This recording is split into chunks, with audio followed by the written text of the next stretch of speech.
আমাদের বীর আবু সাইদের মতো বুক ছিঁড়ে দিয়ে দাঁড়াতে হবে। গুলি মারলে আমার গায়ে মার, আমার ছাত্র সন্তানদের গায়ে যেন একটা গুলি না হয়। এইবার আমাদের আসল স্বাধীনতার সংগ্রাম। এর আগে পাকিস্তানকে সরানোর জন্য আমরা সংগ্রাম করেছি, এইবার একটা ডিক্টেটরকে সরানোর জন্য আমাদের সংগ্রাম। আমাদের রংপুরের ত্যাগী সন্তান, আমাদের বীর নতুন মুক্তিযোদ্ধা সন্তান, আমাদের রংপুরের সন্তান আবু সাইদ হলো আমাদের নতুন বীর। আজকের মুক্তিযোদ্ধা, আজকের নতুন দেশের স্বাধীনতার যুদ্ধে সঠিক বীর শহীদ আমাদের আবু সাইদ।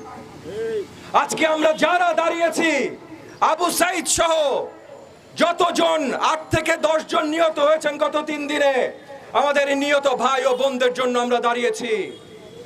তাদের খুনের মাসুল এই সরকারকে দিতে হবে। এত সহজ না। আমাদের বাপ মাদের কোল খালি করে দেবে, আমাদের সন্তানদেরকে আমাদের কাছ থেকে ছিনিয়ে নিয়ে যাবে। ছাত্র এই যে শিক্ষা প্রতিষ্ঠানগুলোতে নির্মম এরকম অত্যাচার চালাবে। রাতের আধারে হাসপাতালে খালি দেয় নাই।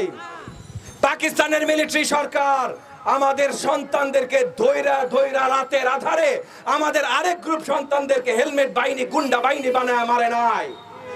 কে করছে এগুলো? ফ্যাসিবাদ আওয়ামী সরকার করছে। যদি রুখে দাঁড়াইতে হয় ভাই, তাইলে এই ফ্যাসিবাদ আওয়ামী সরকারের বিরুদ্ধে দাঁড়াইতে হবে। আজকে দেয়ালে পিঠ থেকে গেছে। আজকে যুদ্ধ করতে যদি প্রয়োজন হয়, এই আওয়ামী লাঠিয়াল বাহিনীর বিরুদ্ধে আমরা যুদ্ধ করব, এই হেলমেট বাহিনীর বিরুদ্ধে আমরা যুদ্ধ করব, প্রশাসনিক বাহিনীর বিরুদ্ধে যুদ্ধ করব, আওয়ামী ফ্যাসিবাদের বিরুদ্ধে যুদ্ধ করব। যদি তারপরও প্রয়োজন হয়, তাহলে ভারতের বিরুদ্ধে যুদ্ধ করব। যুদ্ধ আমাদের থামবে না। এই দেশকে, এই জাতিকে এবং আমাদের সন্তানদের স্বাধীনতা দেয়া আমাদের পরম দায়িত্ব। এই দেশকে, এই জাতিকে এবং আমাদের সন্তানদের স্বাধীনতা দেয়া আমাদের পরম দায়িত্ব। তাদের মুক্ত করা আমাদের পরম দায়িত্ব। তাদেরকে যদি সুন্দর দেশ দিতে না পারি, তাইলে আমাদের রাজনীতি করার কোনো অধিকার নাই। তাইলে অভিভাবক হিসাবে, রাজনীতিবিদ হিসাবে বেঁচে থাকার আমাদের অধিকার নাই।